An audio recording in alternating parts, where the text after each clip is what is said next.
A través de @Zona Política TV, Laura Rodríguez Machado expresa: la asignación universal por hijo debe dejar de ser decreto y ser ley. Eso propone a través de Twitter esta candidata por el PRO. Bueno, muchas gracias. Pueden seguir participando del Facebook y también del Twitter. Tenemos ya con nosotros al consultor Luis Dalaglio. Luis, muchas gracias por estar acá con nosotros. ¿Cómo estás? ¿Todo bien? Gracias a ustedes. Muy bien, perfecto. Bueno, a ver, ¿por dónde arranco? Schiaretti dice que está subiendo y que la elección no está polarizada. Aguad dice que sí está polarizada, desde el radicalismo dicen que sí está polarizada, desde el kirchnerismo dicen que están terceros con mucho margen y que es la única fuerza que está en crecimiento. ¿Qué opinión tenés vos? ¿Cómo ves el clima electoral?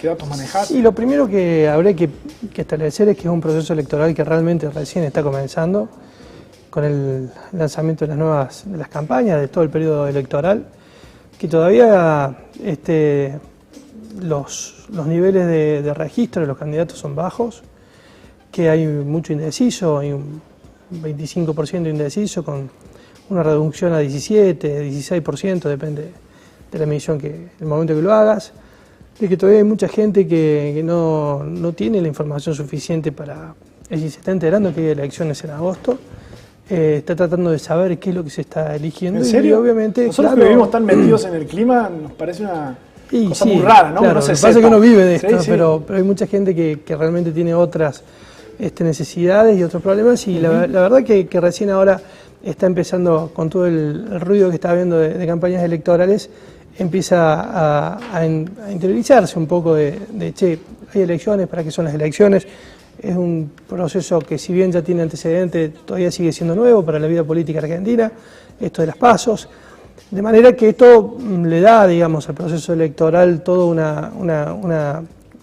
un dibujo de arranque, ¿no? Y en un proceso electoral que obviamente parte primero Schiaretti con los dos partidos mayoritarios en un proceso de interno, de manera que de alguna forma están en sus estructuras o en sus pisos naturales los partidos tradicionales compitiendo hacia adentro, o sea que tanto Schiaretti como Aguad tienen, digamos, una competencia interna que de alguna manera pueden estar afectando este arranque. Lo cierto es que hoy hay una diferencia a favor de Unión por Córdoba que está de alguna manera afianzada. El radicalismo está, creo que con todo este proceso de novedad, está arrancando en este momento y está empezando a sentir el proceso de la elección interna, de manera que creo que lo va a demorar un poquito más en el arranque a la expectativa que podría haber originariamente con una candidatura de Oscar Aguad. Y obviamente hay un segundo pelotón de candidatos que están ahí todavía compitiendo. Escoto, Baldassi, Ruitor están compitiendo para ver cómo terminan de acomodarse en un proceso electoral que tiene definido adhesiones hacia el gobierno nacional, hacia el gobierno provincial, tiene definido también votantes en contra de los dos partidos políticos mayoritarios. ¿Sí? Yo quería preguntar por esta cuestión, porque, a ver, está claro que el voto kirchnerista, me imagino, va a parar a una sola canasta, ¿no? Salvo alguna excepción, va a parar la canasta del Frente para la Victoria. Pero no es lineal, ¿no? Vos sabés que estas lecturas así le van a decir kirchnerista de Escoto, peronista de la Sotista de Schiaretti, no es lineal. ¿El voto de Cristina se reparte en otros sectores? Sí, porque hay una base más amplia que es el voto justicialista, es decir, que abarca, digamos, a varias extracciones. También tenés, por ejemplo, a Olga Ruitor, que tiene, digamos, su componente de votantes peronistas. Entonces, ¿aun cuando critican en su discurso al gobierno nacional? Sí, que son críticas que no terminan de ser tan taxativas como para decir, che, no, sí, me defino para este lado o para este otro lado. No hay elementos que hoy estén dividiendo las aguas así tan taxativamente. Las propuestas que el gobierno nacional ha hecho, las propuestas que ha hecho el gobierno provincial, del boleto educativo o de la ley universal de hijos y demás, tienen todas aceptaciones altas y eso no está definiendo al electorado en favor o en contra de determinado. Te diría que, como se decía en el bloque anterior, sí gravitan las figuras políticas, porque el análisis empieza por ahí, empieza por la imagen de los candidatos, por las figuras, por sus historias, y después por las sensaciones que generan esas imágenes y estas figuras, Y obviamente después empiezan a aparecer algunas cuestiones que tienen que ver con las estéticas, que en algunos casos son reactivas, en otros casos no. Y vos fíjate que todavía no hay propuestas. Es decir, o por lo menos el electorado no está escuchando propuestas, está mirando quiénes son los candidatos, en realidad en este proceso está. De manera que hoy no se está definiendo a partir de estas cosas estructurales ideológicas o definitivas desde el punto de vista político. Tienen que ver más que ver con la imagen, con la figura, con la estética, con aspectos estéticos, con cuestiones reactivas de algunas figuras. De manera que, por eso te decía que estamos en un proceso de arranque y hay que ver si las campañas van a empezar a ofrecer algún otro elemento que tenga que ver, por ejemplo, con las propuestas. Tenemos más tweets y más opiniones que llegan vía redes sociales, a ver qué dicen. Por supuesto, a través de @ZonaPolítica.tv, nuestra invitada Laura Rodríguez Machado expresa: las peleas políticas son excusas, impide que los cordobeses tengan lo que se merecen. Por su parte, nuestros televidentes se expresan: me llama la atención que las presuntas propuestas son simple arengas para la tribuna, no son viables porque son idílicas, dice Félix Prochero. Y Dani Ela dice: mientras existe el bipartidismo habrá corrupción, por eso en estas pasos hay que elegir a alguien distinto. Eso expresan a través de @ZonaPolítica.tv. Vamos a compartir ahora un recorte de una discusión que tuvieron dos consultores, analistas políticos en Buenos Aires, en donde dieron una mirada muy particular sobre cuánto incide, qué se está discutiendo ahora en esta campaña de cara a las PASO y cuánto inciden los spots, las publicidades en una elección. Y después le preguntamos a Luis Alaglio qué piensa sobre eso. Margarita Stolbizer, igual que Wiener con la parrilla con los chorizos, están diciendo que el gobierno es responsable de la división en el país. ¿No? Sí. Están diciendo eso. Y es, viste, confundir a la gente. La publicidad argentina, casi toda, está exenta de concepto y llena de chistes pelotudos. Y esto ha invadido la política. Es serio lo que hay que elegir. No es estoy en Argen o estoy en Tina. ¿Soy kirchnerista o no soy kirchnerista? Fenómeno. Y con argumentos porque sí, y con argumentos porque no, y sin mentir ni de un lado ni del otro. La última es muy breve. Al fin y al cabo, ¿la publicidad influye en algo? Poco.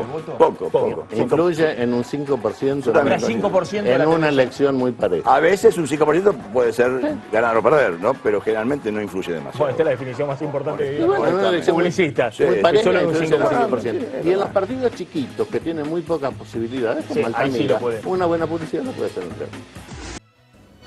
Bueno, ahí veíamos ese recorte. ¿Coincides, Luis, o no? Bueno, ahí decía que un 5% influye, otros dicen el 8%.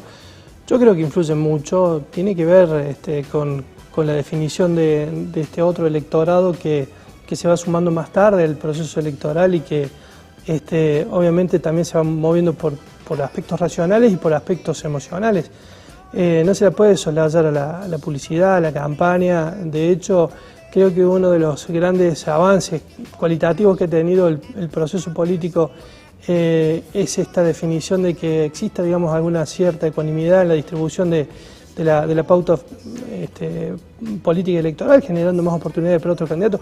Creo que no está bien utilizada, que es otra discusión. No está bien utilizada. Creo que todavía las propuestas las presentaciones de candidatos están haciendo más ruido y generando más confusión que esclareciendo cosas.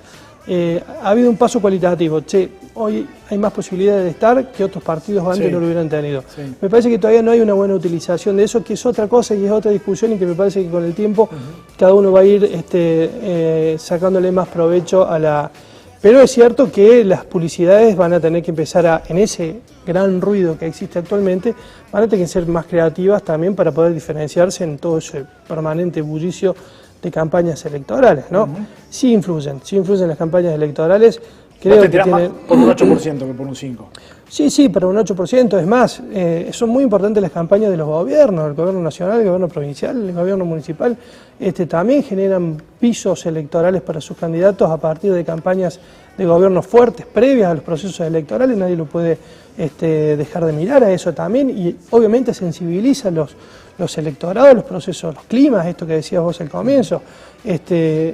Eso, quienes están, digamos, en las cuestiones técnicas saben de que una buena campaña previa de gobierno genera un buen escenario para que después la campaña publicitaria siga con la posta, ¿no? ¿Por qué crees, Luis, que eligen algunos candidatos, por ejemplo, mostrarse como el gringo, o como la coneja, o como Blanquita? ¿Eso genera una empatía? ¿Cuál es la estrategia política de mostrarse así? Sí, bueno, implica, digamos, desde el lenguaje tratar de generar una cercanía emocional, de cortar esas distancias. Son viejas formas que no son de esta coyuntura, se han utilizado en muchísimos otros, en otras situaciones. Son concurrentes con un montón de otras decisiones que también van buscando tratar de entrar rápidamente en empatía con el electorado. Te quiero preguntar una última cosa, porque con esto de que hay muchas personas, ustedes trabajan mucho con eso, que aún no saben que hay elecciones, ¿cuándo, digamos, en base a tu trabajo y de los elementos de los cuales disponés, cuándo en general el electorado termina de decidir su voto? Voy a dar un dato. Las últimas bocas de urnas que hicimos, sí, nosotros siempre preguntamos cuándo decidió el voto. El 22% nos dice el día anterior. ¿El día anterior? Sí. Por ahí viene procesándolo, viene mirando, pero no lo viene definiendo, no lo tiene decidido absolutamente. Se levanta ese día antes o el mismo día de la elección y reafirma la idea que tenía o la modifica por alguna posición más o menos parecida. Por eso te digo que hace, digamos, a una cierta volatilidad en algún sentido esta elección, que te insisto en esto. Sí. Hoy los candidatos, estaba viendo recién encuestas hechas en Capital Federal, los candidatos, y más, Massa, no supera el 35% todavía de intención de voto. Es decir, estamos hablando de candidatos novedosos o tradicionales que no logran perforar el techo de los 40 puntos. Es decir, que estamos en un proceso de mucha atomización, de mucha falta de vínculo, de fortaleza con el electorado, lo que lo hace cada vez más también volátil, ¿no? Me dijiste que no tenés datos de Córdoba concretos para soltar ahora, que todo está comenzando, pero ¿tenés algún dato previo de los que estés manejando que te haya llamado la atención? Que diga, este es el dato hasta aquí de las previas, de las PASO. No, el dato, si tenemos información obviamente reciente, pasa que nosotros obviamente las encuestas las hacemos son diagnósticos de campaña para tomar decisiones, no para hacer campaña con los datos. Pero un dato que creo que te puedo reafirmar es esto, ¿no? Que todavía hay muchísima gente que está enterándose que hay elecciones el 11 de agosto, que no tienen claro para qué son esas elecciones, y que está empezando a analizar esto a partir de los candidatos. Están mirando quiénes son los conocidos para ver quiénes son los que se están postulando y después recién ahí empezará a afinar un poquito más la puntería teniendo más información en otros casos. Pero te diría que esto es lo más gravitante por el momento. Después lo que se dice, lo que está dando vuelta es más o menos lo que está pasando. Luis Dalaglio, muchas gracias por venir a Zona Política. No, muchas gracias a usted por la invitación. Hacemos algunos tweets con Mili, a ver qué dicen. Exactamente, muchos escriben en @zonapolítica.tv. Un invitado que tenemos hoy, Andrés Guzmán, quien es candidato a diputado por Frente para la Victoria, expresa: en estas elecciones va a haber muchas boletas, pero claramente dos proyectos, el del pueblo o el de las corporaciones. Por su parte, la candidata por el PRO, Laura Rodríguez Machado, expresa: no me gustan campañas con fondos públicos, inauguraciones sobre las elecciones es como una propaganda. Y Joaquín Ramírez, un televidente de Zona Política, expresa: los spots de Frente a la Izquierda son los únicos que plantean reclamos y propuestas. Eso opinan a través de @zonapolítica.tv. Ahora sí, pausa breve, la última en Zona Política. Enseguida está aquí Jorge Basalo con nosotros y el bloque habitual por los crímenes cometidos durante la última dictadura militar y el correspondiente juicio que se está ventilando en tribunales federales. La inauguración en sí misma sola no es suficiente, hace falta que tenga este sentido de captar votos de los electores. La justicia, en cuanto recibe las denuncias, analiza cada una de las situaciones donde pudiera o no presentarse esta prohibición, que tiene un trámite judicial con un traslado a la fiscalía. Es decir, ustedes van a actuar en base a denuncias, no van a hacerlo de oficio. Y en base a denuncias a algo que nos dé que nos permita advertir esta situación.